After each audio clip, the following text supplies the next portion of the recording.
The morning air hung thick and oppressive over the Masurian woods of East Prussia on July 20th, 1944. Deep within the forest, hidden beneath layers of camouflage netting and artificial trees, lay one of the most heavily fortified complexes in Nazi Germany. The Wolfschanze, the Wolf's Lair, Adolf Hitler's primary command headquarters on the Eastern Front. Over 2,000 people lived and worked within this secret city of reinforced concrete bunkers and wooden barracks, their lives revolving around the whims and schedules of one man. On this particular morning, that man was about to face the closest brush with death he would experience during the entire war. Colonel Klaus Graf von Stauffenberg stepped out of a staff car into the sweltering heat. The temperature had already climbed into the 80s, unusual even for summer in this part of Poland. Stauffenberg was 36 years old, tall and strikingly handsome despite the terrible wounds that marked his body. Where his left eye should have been, a black patch covered the empty socket. His right hand was completely gone, and 2 fingers were missing from his left hand. These were the souvenirs of an Allied strafing attack in North Africa 15 months earlier. Wounds that should have ended his military career, but instead had only strengthened his resolve to do what he had come here to do. In his briefcase, carefully wrapped and primed, sat 2 British-made plastic explosives. The timer was already ticking. Stauffenberg had less than 10 minutes to get into Hitler's conference room, place the briefcase as close to the Führer as possible, and make his escape. His adjutant, Lieutenant Werner von Heften, walked beside him, carrying a second bomb in his own briefcase. They had planned to use both devices, but the compressed timeline and the constant interruptions had made it impossible. Stauffenberg had managed to arm only 1 bomb before being summoned to the conference. The Wolf's Lair had been designed with Hitler's paranoia in mind. 3 concentric security zones ringed the complex, each guarded by different units.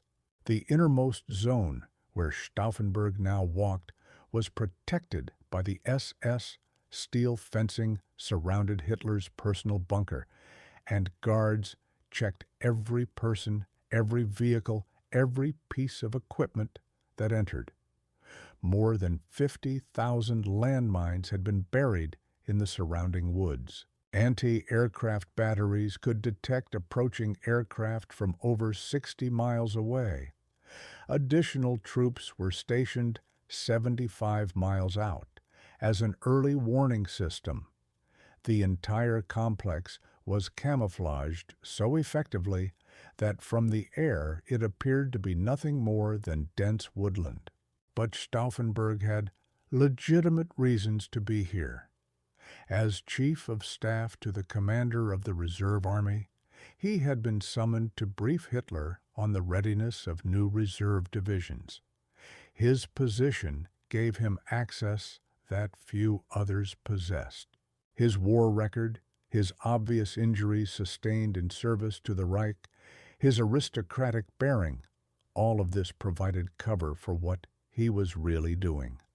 He was walking into the heart of Nazi power to commit an act that would either save Germany or damn him as a traitor for all eternity. The original plan had called for the conference to take place in Hitler's underground bunker, a concrete fortress with walls several feet thick. The heavy doors and windowless construction would have contained the blast, amplifying its force, ensuring that no one in the room could survive. But the unbearable heat had changed everything. Someone had made the decision to move the meeting to the Lagerbaracke, a wooden guest house above ground with multiple windows and thin walls. This change, unknown to Stauffenberg until his arrival, would alter the course of history. As Stauffenberg approached the conference room, he could hear voices inside. The meeting had already begun.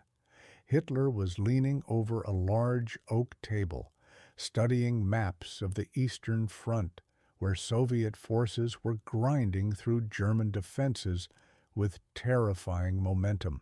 Around him stood 24 of his top military commanders and staff officers, all focused on the deteriorating situation that threatened to overwhelm the Reich. They had no idea that in seconds, one of their own would attempt to kill them all. Stauffenberg entered the room, set his briefcase under the table as close to Hitler as he could manage, and then excused himself, claiming he needed to make an urgent phone call. No one paid him much attention. Officers were constantly coming and going during these lengthy briefings. As he left the room and walked quickly across the compound toward his waiting car, he checked his watch. The timer had been set for 10 minutes. He should hear the explosion any moment now. At exactly 12:42 in the afternoon, the bomb detonated. The blast tore through the wooden structure with devastating force. The heavy oak table that had seemed so solid moments before was lifted into the air. Windows exploded outward. The wooden floor splintered and cracked. Smoke and dust filled the air. Men were thrown across the room like rag dolls. Screams of pain and confusion erupted from the wreckage. Stauffenberg, now several hundred yards away, saw the explosion and heard the thunderous boom. He saw debris flying through the air, saw the smoke billowing from the shattered building. He was certain that no one inside could have survived. Hitler must be dead. The tyrant who had plunged Europe into chaos, who had murdered millions, who was leading Germany to utter destruction. That man must finally be dead. Stauffenberg and Haeften bluffed their way through 3 separate military checkpoints, claiming urgent orders from the Führer himself required their immediate departure. They raced to Rastenburg airfield and climbed aboard a waiting Heinkel transport plane. As the aircraft lifted off and turned southwest toward Berlin, Stauffenberg allowed himself a moment of hope. The hardest part was done. Hitler was dead. Now came the second phase of the plan, Operation Valkyrie, the military coup that would seize control of Berlin, arrest the Nazi leadership, and finally bring this catastrophic war to an end. But back at the Wolf's Lair, amid the smoke and chaos, a figure was emerging from the wreckage. Adolf Hitler was alive. His hair was singed. His right arm hung useless, the muscles shredded by the blast. His eardrums were damaged, leaving him partially deaf. His trousers were in tatters. But he was alive, protected by a terrible combination of luck and the thick oak table support that had stood between him and Stauffenberg's bomb. 4 men would die from the explosion: Colonel Heinz Brandt, General Rudolf Schmundt, General Günther Korten, and stenographer Heinrich Berger. But the one man the bomb was meant to kill had somehow, impossibly, survived.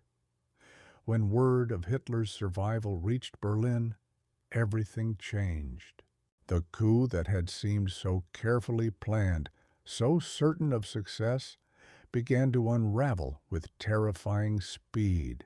Stauffenberg's desperate insistence that Hitler must be dead could not overcome the evidence of the Führer's own voice on the radio, speaking to the German people, denouncing the traitors who had tried to kill him.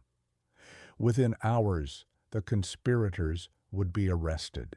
Within days, hundreds would be executed. Within months, thousands would be dead. All because a conference table had been moved, because a briefcase had been pushed aside, because fate or chance or some incomprehensible twist of fortune had once again spared Adolf Hitler's life. This is the story of the bomb that almost killed Hitler. It's a story of courage and desperation, of careful planning undone by small accidents, of men who chose to act when others stayed silent, and of a moment when the entire course of World War II hung in the balance. To understand what happened on that sweltering July day, we need to go back to the beginning, to understand the man who planted the bomb and the forces that drove him to attempt the impossible. The making of a resistance fighter. Klaus Philipp Maria Justinian Schenk, Graf von Stauffenberg, was born on November 15, 1907, in the castle at Jettingen, in the Kingdom of Bavaria. His family could trace their noble lineage back nearly 600 years to the 13th century, when the Stauffenbergs first rose to prominence in the Catholic south of Germany. This was not merely a family with a title. This was old aristocracy, steeped in tradition, raised with a profound sense of duty to God, country, and honor. Young Claus grew up in a household where these values were not abstractions but living realities. His father had been a chamberlain to the last king of Württemberg before the monarchy fell in 1918. His mother came from an equally distinguished family. The three Stauffenberg brothers, Berthold, Alexander, and Klaus, were raised to believe that privilege came with responsibility, that those born to position had an obligation to serve. It was an old-fashioned view, perhaps, one that the chaos of the 20th century was rapidly making obsolete. But it shaped everything about who Klaus would become. As a boy, Klaus was drawn to music and literature. He had a beautiful singing voice and played both the piano and cello with considerable skill. For a time, he considered becoming a musician or perhaps studying architecture. He was not a natural soldier in the way some boys are, dreaming of battles and glory. But he was also acutely aware of his family's military traditions. When the time came to choose a career, duty won out over artistic inclination. In 1926, at the age of 19, he enlisted in the family's traditional regiment, the 17th Cavalry in Bamberg. His fellow soldiers were immediately struck by his appearance. Tall and athletic, with wavy chestnut hair, piercing blue eyes, and features that seemed to have been carved by a Renaissance sculptor, Stauffenberg looked like he had stepped out of a medieval legend. His friends nicknamed him the Bamberg Rider, after the famous 13th century equestrian statue in Bamberg Cathedral. He excelled in his military training, showing particular aptitude for strategy and leadership. By 1930, he had been commissioned as a lieutenant. His superiors marked him as an officer destined for higher command. Around this time, Stauffenberg and his brothers were introduced to the circle of the poet Stephan George. George was one of Germany's most influential cultural figures, a mystic and visionary who gathered around him a devoted group of young intellectuals. George spoke of a secret Germany, a spiritual ideal that stood apart from the corruption and materialism of modern politics. He believed in the transformation of society through the emergence of great souls, heroes who would lead Germany to a higher destiny. This philosophy would profoundly influence Stauffenberg's worldview, giving him a framework for understanding his own sense of calling and duty. When Adolf Hitler came to power in 1933, Stauffenberg's initial reaction was cautiously optimistic. Like many Germans of his generation and class, he saw Hitler as a strong leader who might restore Germany's pride and prestige after the humiliations of Versailles. He approved of the rearmament program and the rebuilding of the military. He was not troubled by Hitler's authoritarianism. Stauffenberg was no Democrat. He came from an aristocratic tradition that had always been skeptical of popular rule. What he wanted was a strong Germany, led by honorable men who understood the responsibilities of power. But Stauffenberg was also a devout Catholic, and he watched with growing unease as the Nazi regime attacked the church and tried to subordinate it to the state. He noticed the increasing lawlessness, the arbitrary arrests, the concentration camps that were springing up to hold political prisoners. He heard the venomous anti-Semitism that was becoming official policy. These things troubled him, but not enough, not yet, to turn him against the regime. He was a soldier, and soldiers followed orders. He had taken an oath of personal loyalty to Hitler, as had every officer in the Wehrmacht. That oath bound him in ways that civilians could never fully understand. Everything changed when Germany invaded the Soviet Union in June 1941. Stauffenberg served as a staff officer in the campaign, initially in a logistics role and later in operational planning. What he witnessed in the East shattered any remaining illusions he might have had about the Nazi regime. He saw the systematic murder of Jewish civilians by SS Einsatzgruppen units. He saw villages burned, populations massacred, prisoners of war starved to death in open fields. He saw German soldiers, men he had trained with and served alongside, participating in or turning a blind eye to atrocities that violated every principle of military honor he had been raised to uphold. Stauffenberg was particularly horrified by the treatment of Soviet prisoners. In violation of international law and basic human decency, captured Red Army soldiers were herded into makeshift camps with no shelter, no food, no medical care. They died by the hundreds of thousands from exposure, starvation, and disease. This was not war as Stauffenberg understood it. This was deliberate murder on an industrial scale. The code of conduct that had governed European warfare for centuries, the idea that even enemies deserved certain basic protections, all of that was being trampled in the mud of the Eastern Front. He began to speak quietly to other officers who shared his concerns. He discovered that he was not alone, that there were men throughout the Wehrmacht who were appalled by what they were witnessing. General Henning von Treschow became a particular ally and mentor. Treschow had been trying to organize resistance to Hitler since 1941, attempting to persuade senior commanders to stage a military coup.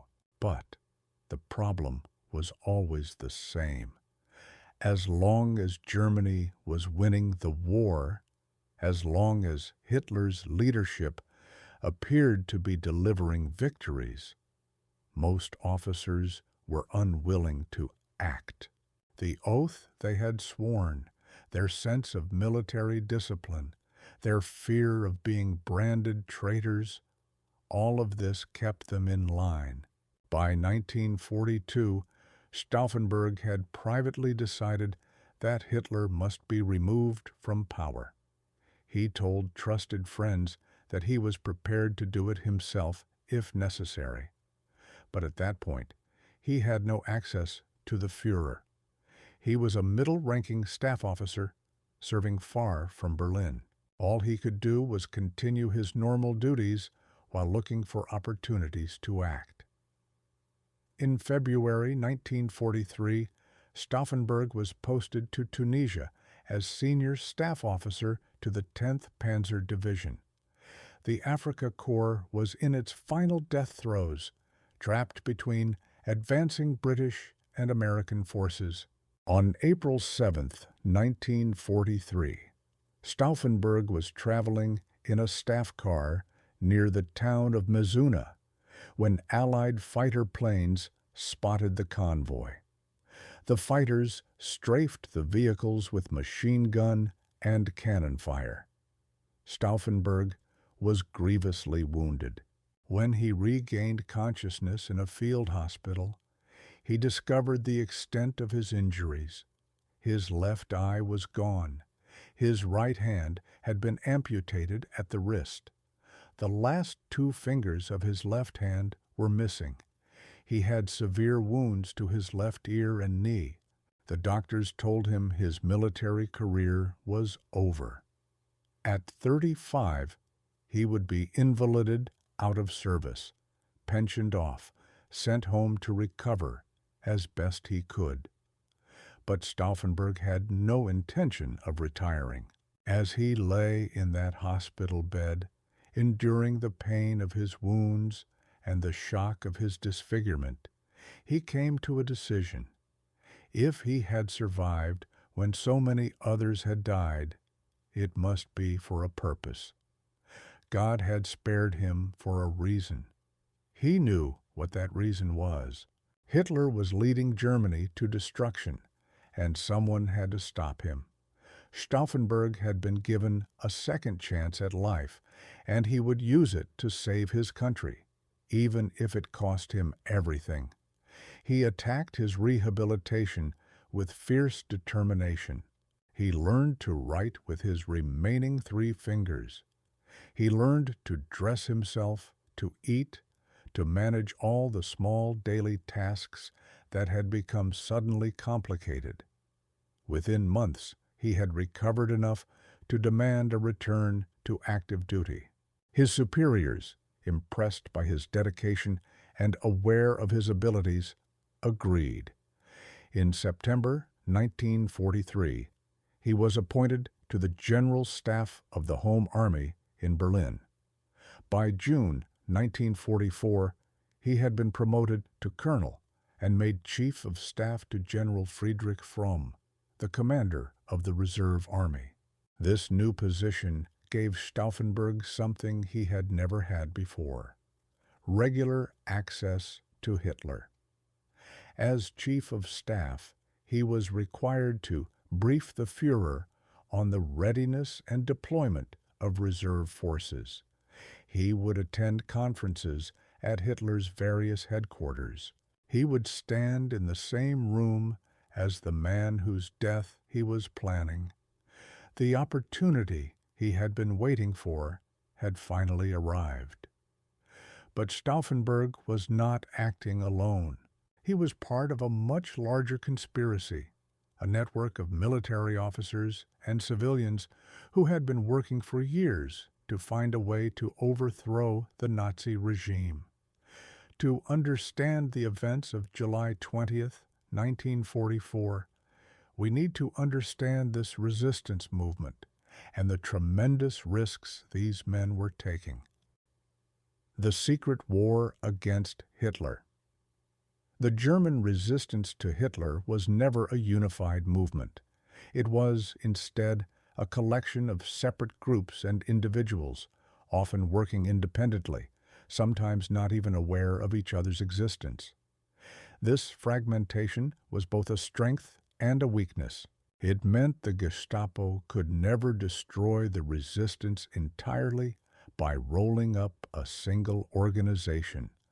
But it also meant the opposition struggled to coordinate their efforts or present a united front. The earliest and most consistent resistance came from the political left, communists, social democrats, and trade unionists. These were the groups the Nazis had targeted first when they came to power in 1933. Their leaders were arrested, their organizations banned, their members driven underground or into exile. Those who remained in Germany operated in constant danger, distributing illegal newspapers, organizing strikes, and trying to maintain networks that the Gestapo was systematically destroying. Many paid with their lives in concentration camps or before firing squads. But the resistance that would ultimately produce the July 20th plot came from a very different quarter. Conservative military officers and civil servants who had initially supported Hitler, but had grown horrified by his methods and increasingly certain that he was leading Germany to catastrophe. This was not opposition based on ideology or political principle. Many of these men had welcomed the destruction of the Weimar democracy. They were not Democrats themselves. What drove them to resistance was a combination of moral revulsion at Nazi crimes, practical concerns about Germany's military prospects, and a desire to preserve something of German honor and civilization from the wreckage they saw coming. General Ludwig Beck was in many ways the spiritual father of this military resistance. Beck had been chief of the General Staff until 1938, when he resigned in protest over Hitler's reckless foreign policy. He believed Hitler was rushing Germany into a war it could not win. After his resignation, Beck became the center of a loose network of officers who shared his concerns. He was a man of the old Prussian school, disciplined, honorable, conservative, deeply opposed to the Nazi regime's lawlessness, but also profoundly conflicted about the idea of rebellion against constituted authority. The complex had been built in extraordinary secrecy beginning in late 1940 in preparation for Operation Barbarossa, the invasion of the Soviet Union. The site was chosen with great care by Fritz Todt, the Reich Minister for Armaments and Ammunition, along with two of Hitler's adjutants. He understood that speeches and memoranda would change nothing. Only Hitler's death would free Germany from his grip.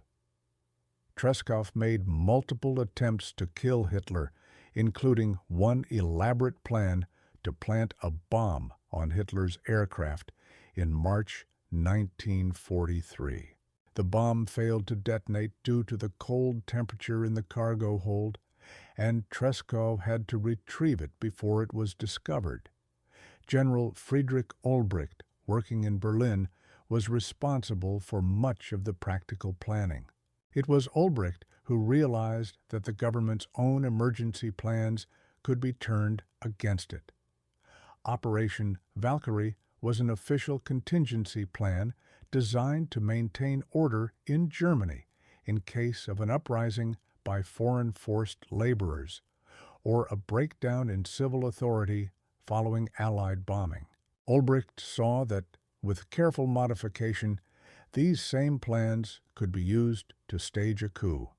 Once Hitler was dead, Valkyrie would be activated, not to protect the Nazi regime, but to overthrow it.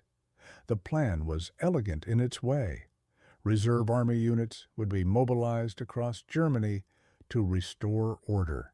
In reality, they would arrest Nazi party leaders, SS commanders, and Gestapo officers. They would seize control of government buildings, radio stations, and communication centers. A new government would be established with Beck as head of state and Karl Friedrich Goerdeler, the former mayor of Leipzig, as chancellor. This new government would immediately seek peace negotiations with the Western Allies, hoping to end the war before Germany was completely destroyed. But the plan had a fatal flaw. It depended entirely on Hitler being dead. As long as Hitler lived, most German officers would follow his orders rather than those of the conspirators. The oath of loyalty that every soldier had sworn was specifically to Hitler personally, not to Germany or the Constitution. That oath bound them in ways that made rebellion almost unthinkable. Only Hitler's death could release them from that bond. This created a terrible dilemma. The conspirators needed someone who had access to Hitler and who was willing to commit an act that every fiber of their military training told them was dishonorable: assassination. Officers were taught that you defeated enemies on the battlefield, not through murder and deception. The idea of killing an unarmed man, even one as evil as Hitler, troubled many of the conspirators. Some wanted Hitler arrested and put on trial.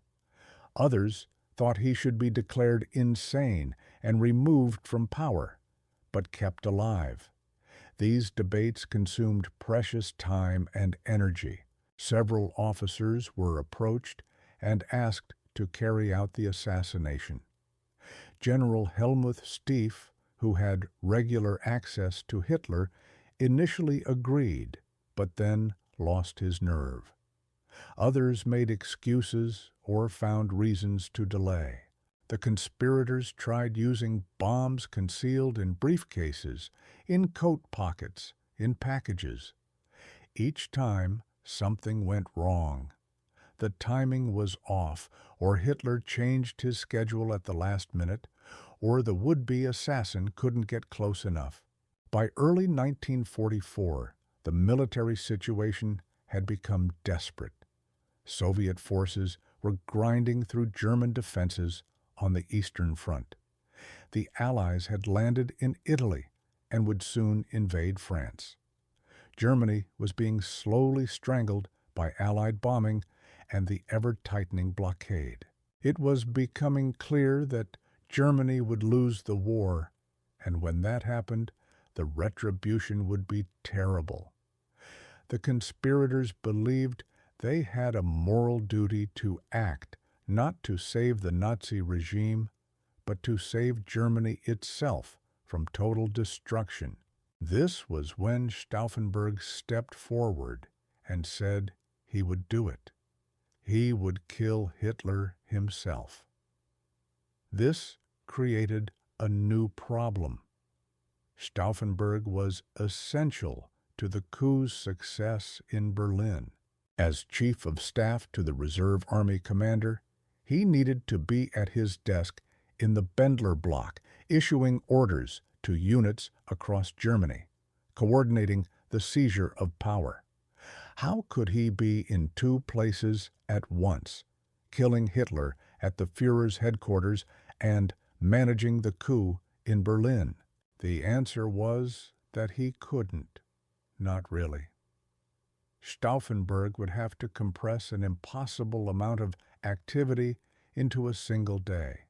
He would have to travel to wherever Hitler was holding his conference, plant the bomb, escape, fly back to Berlin, and immediately take command of the coup operations. This left no room for error and no time for the careful coordination that such a complex operation required. But the conspirators had run out of options and out of time. If they didn't act now, the moment would pass. Germany would be defeated with Hitler still in power, and all hope of avoiding total catastrophe would be lost. Stauffenberg made two preliminary attempts in July 1944. On July 11th, he attended a conference at Hitler's Berghof residence in Bavaria with a bomb in his briefcase. But Heinrich Himmler and Hermann Göring were not present, and some of the conspirators had insisted that the top Nazi leaders should all be killed together. Stauffenberg held back. On July the 15th, he flew to the Wolf's Lair with another bomb. But again, Himmler was absent. Stauffenberg waited in agony for the order to proceed, but the leaders in Berlin couldn't make up their minds. By the time they decided he should go ahead regardless of Himmler's presence, the conference had ended and Hitler had left. These failures were agonizing. Every day that passed brought new arrests as the Gestapo gradually uncovered pieces of the conspiracy. Every delay increased the chance that they would all be caught before they could act. The conspirators knew that if they were arrested, they would be tortured for information. They knew their families would suffer. The Nazi regime practiced Sippenhaft, clan liability, holding relatives responsible for the crimes of family members. If they failed, or if they were discovered, the consequences would be horrific. But they also knew that doing nothing was no longer an option. They had seen too much, knew too much about the regime's crimes. They had a duty to act, even if success seemed impossible, even if it cost them their lives. This was the moral calculation that drove them forward into the final attempt. On July 20th, 1944, Stauffenberg received orders to brief Hitler at the Wolf's Lair. This would be his third attempt. There would be no more delays, no more waiting for perfect conditions. This time, he would set the bomb no matter what. Hitler would die, or Stauffenberg would die trying. The fate of Germany, perhaps the fate of Europe, hung on what happened in the next few hours. Inside the Wolf's Lair, to understand why the July 20 plot came so close to success and yet ultimately failed, you need to understand the Wolf's Lair itself, the layout, the routines, the security measures, and the strange isolated world that existed within those camouflaged walls. They selected a densely forested area near the town of Rastenburg in East Prussia, about 50 miles from the border with Soviet-occupied Poland. The Masurian woods provided excellent natural camouflage. The area was far from major cities but close enough to airfields and railways to allow rapid movement. It was also in one of the most heavily fortified regions of Germany, surrounded by military installations and defensive positions. Construction began in 1941 and continued until 1944. At its peak, between 2,000 and 3,000 workers were employed on the site, many of them prisoners of war and forced laborers. They built over 200 structures spread across about 2.5 square miles of forest. The buildings ranged from simple wooden barracks to massive reinforced concrete bunkers with walls up to 8 feet thick. Everything was camouflaged. Grass and artificial trees were planted on the flat roofs. Camouflage netting was strung between buildings and the surrounding forest, so that from the air the whole complex looked like unbroken woodland. The complex was divided into 3 concentric security zones, each more heavily guarded than the last. The outer zone, Security Zone 3, was defended by the Führer Big Light Brigade, an elite Wehrmacht unit equipped with tanks, anti-aircraft guns, and other heavy weapons. This zone was surrounded by extensive minefields. More than 54,000 landmines were buried in the surrounding woods. Barbed wire fences, machine gun nests, and pillboxes provided additional protection. Early warning radar could detect approaching aircraft from over 60 miles away. Additional troops were stationed 75 miles from the complex to provide advance warning of any ground attack. Security Zone 2 housed barracks for SS guards, communication staff, and senior officers. This zone also contained quarters for various Reich ministers who needed to consult with Hitler. Access required special passes that were rigorously checked. Security Zone 1 was the heart of the Wolf's Lair. This innermost area was ringed with steel fencing and guarded by special SS units. Here stood Hitler's personal bunker, a massive concrete fortress that had grown larger and more elaborate over the years.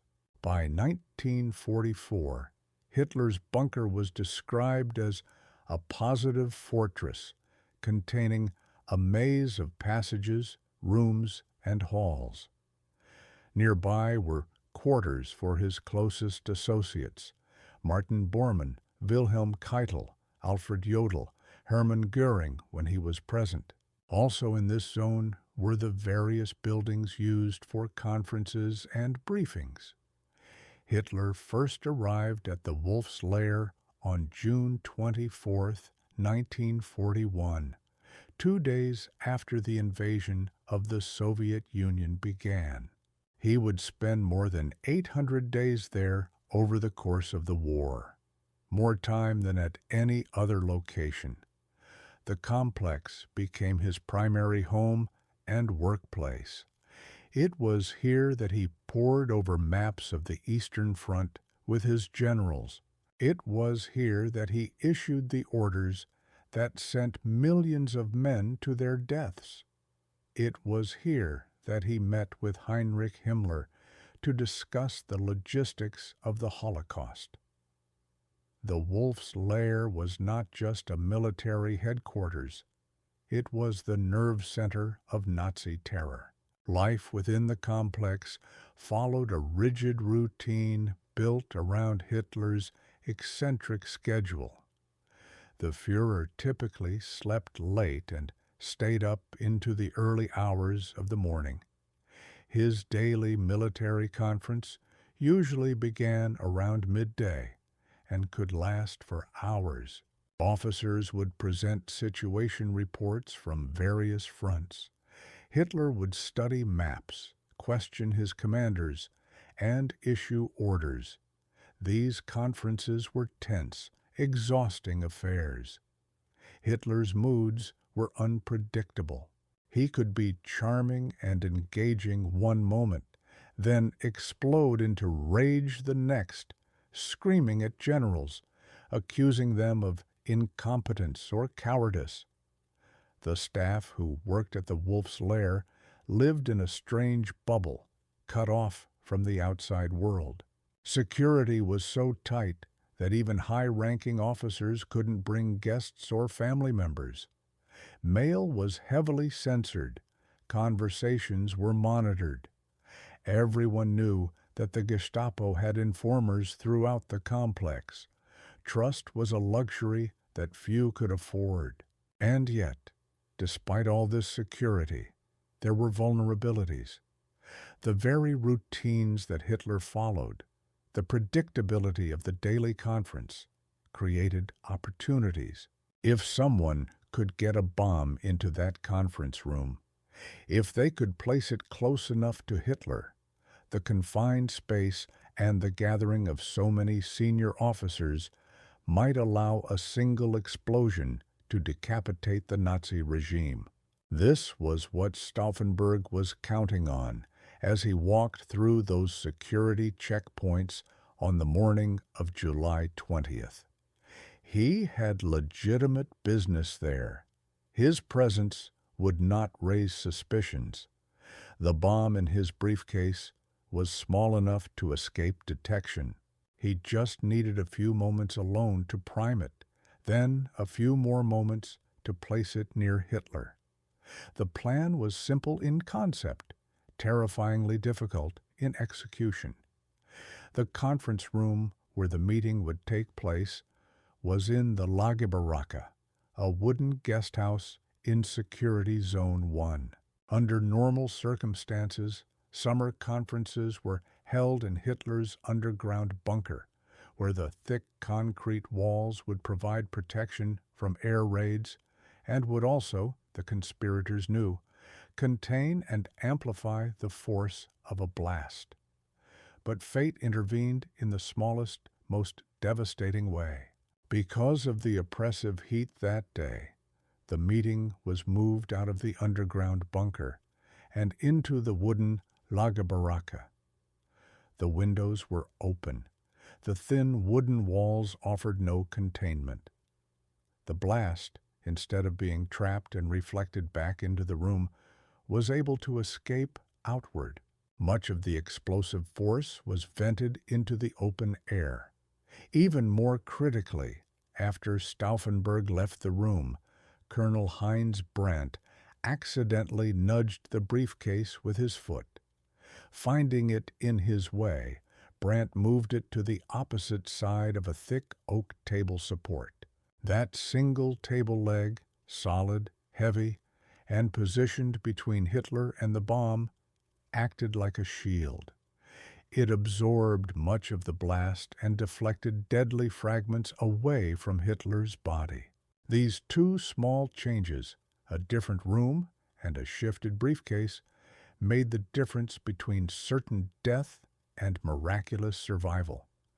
When the bomb exploded at 12:42 p.m., it should have killed everyone in the room. Instead, it killed 4 men and wounded several others, and it left Adolf Hitler alive. The aftermath. Terror unleashed. Hitler's survival transformed him overnight into a living symbol of fate and destiny in Nazi propaganda. He became convinced that Providence itself had spared him. In his twisted worldview, this only strengthened his belief that he was chosen to lead Germany to final victory. The response was swift and merciless. That very evening, a drumhead court-martial was convened in Berlin. In the courtyard of the Bendler block, Claus von Stauffenberg, Werner von Haeften, General Friedrich Olbricht, and Colonel Albrecht Merz von Quirnheim were lined up before a firing squad. Stauffenberg reportedly shouted just before the shots rang out, "Long live sacred Germany." Seconds later, he was dead. But the executions did not stop there. Over the following weeks, the Gestapo unleashed one of the most brutal purges in German history. Using torture and relentless interrogation, they uncovered hundreds of people connected, sometimes only tangentially, to the conspiracy. More than 7,000 people were arrested. At least 200 were executed. Many were subjected to especially cruel deaths. On Hitler's personal orders, some conspirators were hung with piano wire from meat hooks at Plötzensee prison, their executions filmed so that Hitler could watch them later. The purpose was not justice. It was terror. It was revenge. It was a message to anyone who might ever consider defying him. Families were punished as well. Wives were arrested. Children were taken into state custody and given new names. The Nazi principle of Sippenhaft, clan guilt, ensured that resistance did not only destroy the resistor, but everyone connected to him. The failure of July 20th crushed organized military resistance inside Germany. Any remaining hopes of an internal overthrow of Hitler died with Stauffenberg and his fellow conspirators. What might have been? Historians have long debated what would have happened if Stauffenberg's bomb had killed Hitler. Would the war have ended sooner? Would Germany have negotiated peace with the Western Allies? Would millions of lives have been saved? There are no certain answers.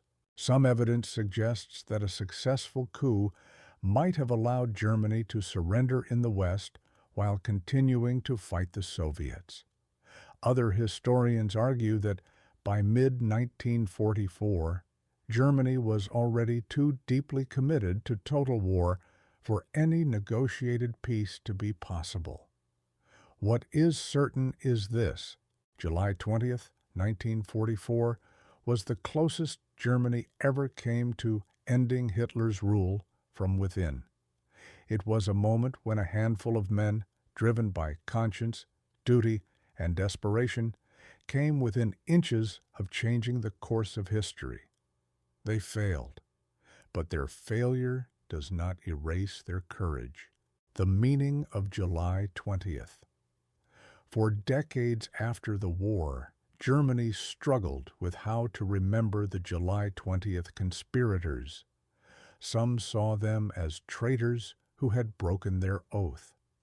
Others saw them as heroes who had finally acted when so many had remained silent. Today, in modern Germany, Claus von Stauffenberg and his fellow conspirators are officially honored as symbols of moral resistance. Streets, schools, and military barracks bear their names. Each year on July 20th, ceremonies are held to remember those who chose to stand against tyranny from within. Their story is not one of easy heroism. It is a story of men who had once supported the regime, men who served in its armies, men who only slowly came to understand the full horror of what they were helping to sustain. And when they finally understood, they chose to act, even knowing they would likely die. The bomb that almost killed Hitler did more than fail to end a life. It exposed the cracks inside the Nazi system. It proved that even in a totalitarian state built on fear, there were Germans willing to risk everything to resist. It showed that Hitler's power, though immense, was not absolute. On that sweltering July day in 1944, the course of World War II balanced on a table leg and a few inches of distance. History turned on chance, and Adolf Hitler lived to plunge Europe into 9 more months of destruction, death, and suffering. Months that would claim hundreds of thousands more lives before the Third Reich finally collapsed in May 1945. This is why July 20th is remembered, not because it succeeded, but because it came so close. Because for a brief moment, in a wooden barrack deep in the Masurian woods, the war, and history itself, almost took a different path.